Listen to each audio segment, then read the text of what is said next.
வணக்கம் மக்களே. இன்றைக்கி நம்ம என்ன கதை பார்க்க போகிறோம் தெரியுமா? வழக்கம் போல் சிறுகதை தான். ஆனால் இந்த கதையின் பெயர் கண்ணை விட்டு மறைந்தாள். அன்று ஒரு நாள் இருக்கும்.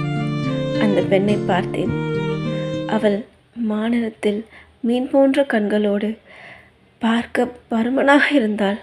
ஆனால் என் கண்கள் அவளை தாண்டி எதையும் பார்க்க முற்படவில்லை. நான் அவளை கண்ட இடம் ரயில் நிலையமாக இருக்கலாம். ஆனால் அவள் என் கண்ணுக்கு பூக்கள் நிறைந்திருக்கும் பூங்காவின் நடுவில் உள்ள அழகிய பூவாக பார்த்தேன். தனித்து நின்று அழுது கொண்டிருந்த அந்த பூ எதையோ யோசித்து வருந்தி கொண்டிருந்தாள். அவளிடம் சென்று என்ன ஆயிற்று என்று கேட்க வேண்டும் என் மனம் என்னிடம் ஆணையிட்டது. ஆனால் அதற்கு மூளை அனுமதிக்கவில்லை. அவளை பார்த்து கொண்டே இருந்த அந்த நொடி ஒரு ரயில் எங்களுக்கு நடுவில் வந்தது. அக்கறையில் அவள், இக்கரையில் நான். அது சென்றதும் அவளை தேடினேன்.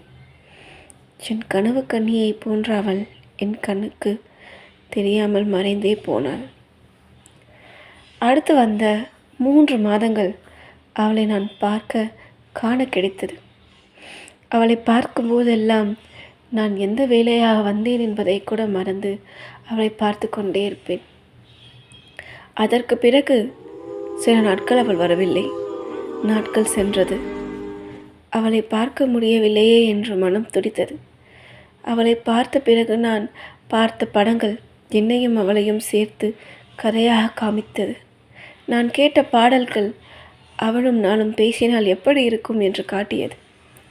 எந்த பெண்ணை பார்த்தாலும் அவள் முகம், அவள் கண்கள் என்று அவளை ஞாபகப்படுத்தி கொண்டே இருந்தது. அதன் பிறகு நான் ஏன் அவளை பார்த்தேன் என்று என் மனம் அடித்து கொண்டது. இப்படியே 1 வருடமாகிவிட்டது. பிறகுதான் திடீரென வழக்கம் போல் என் கண்கள் அவள் இல்லை என்று தெரிந்தாலும் அவ்விடத்தை பார்த்தது. ஆனால் அன்று இருந்தாள். அந்த அழகிய கண்கள், அந்த அழகிய முகம். ஆனால் எப்போதும் பார்க்கும் அந்த உணர்ச்சி இல்லாத அல்ல அழுது கொண்டிருக்கும் முகமும் ஈரமான விழிகளோ இல்லை.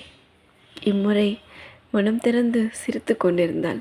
நிறைவான சிரிப்பாக இருந்தது அது. அப்போதுதான் அவள் தோளில் ஒருவர் கை வைத்து அவளை ஒரு நபர் கூட்டி செல்வதை பார்த்தேன். அவன் என்னுடைய நெருங்கிய நண்பன் முரளிதரன். நான் என்ன செய்ய வேண்டும் என்று நினைக்கும் முன் என் கால்கள் அவர்களை நோக்கி ஓடியது. என்ன என்று அவனிடம் கேட்க என்னை அறியாமலேயே நான் கேட்டுவிட்டேன். கேட்ட பிறகுதான் தெரிந்தது நான் என்ன செய்திருக்கிறேன் என்று.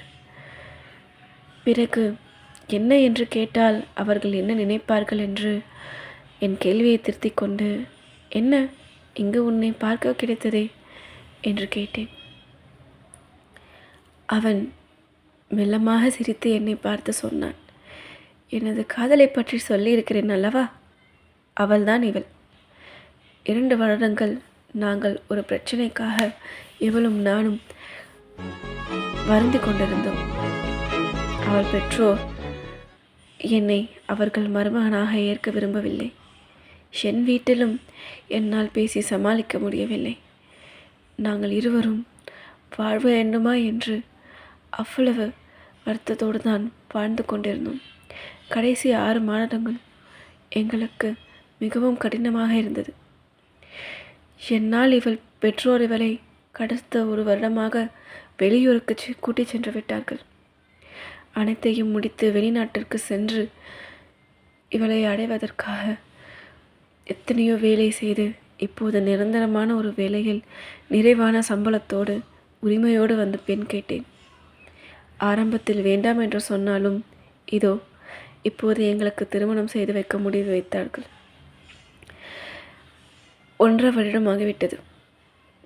இவளையோடு இந்த சிரித்த முகத்தை பார்ப்ப. நீயும் என் காதலியுடன் ஃபோனில் பேசியிருக்கிறாய். அவளுக்கு நம்பிக்கை அளித்திருக்கிற.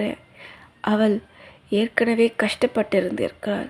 அந்த கஷ்டத்தை எவ்வாறு சமாளிக்க வேண்டும், எவ்வாறு திடமாக இருக்க வேண்டும் என்று நீ பேசியிருக்கிறாய்.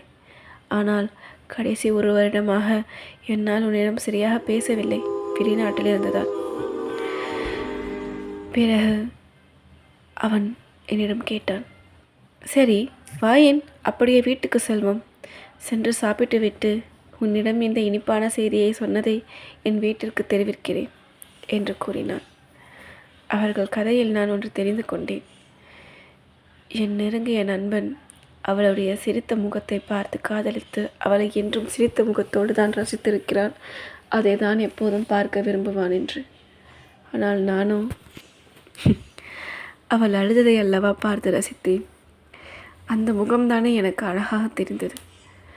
அவள் சிரிப்பதா அழுவதா என்று யோசித்தால் என்றும் அவள் வாழ்க்கையில் சிரித்து கொண்டு இருப்பது தானே சரியாக இருக்கும். இனி அவர்களுக்கு நடுவில் நான் செல்லக்கூடாது என்று அவர்களை செல்ல சொல்லிவிட்டு என் வேலைக்கு செல்லும் அக்கறைக்கு நான் சென்று விட்டேன். கனவுலகான இந்த உலகத்தை விட்டு என் நிஜ உலகிற்கு. சொல்லப்படாத காதலும் மருந்தளிக்காத நோயும் ஆறாத வழியாய் மாறிவிடும். நன்றி. இந்த கதை உங்களுக்கு பிடிச்சிருந்தா லைக் பண்ணிடுங்க, சப்ஸ்கிரைப் பண்ணிடுங்க ஃபார் மோர் வீடியோஸ். பெல் ஐக்கானை டச் பண்ணிக்கோங்க அண்ட் உங்கள் ஃப்ரெண்ட்ஸ்க்கு ஷேர் பண்ணுங்கள் இந்த மாதிரியான கதைகள் பிடிக்கும்னா. அண்ட் நான் அடுத்த வீடியோவில் என்ன திருத்தம் செய்யணுன்றதையும் கமெண்ட் செக்ஷனில் சொல்லிடுங்க. நன்றி.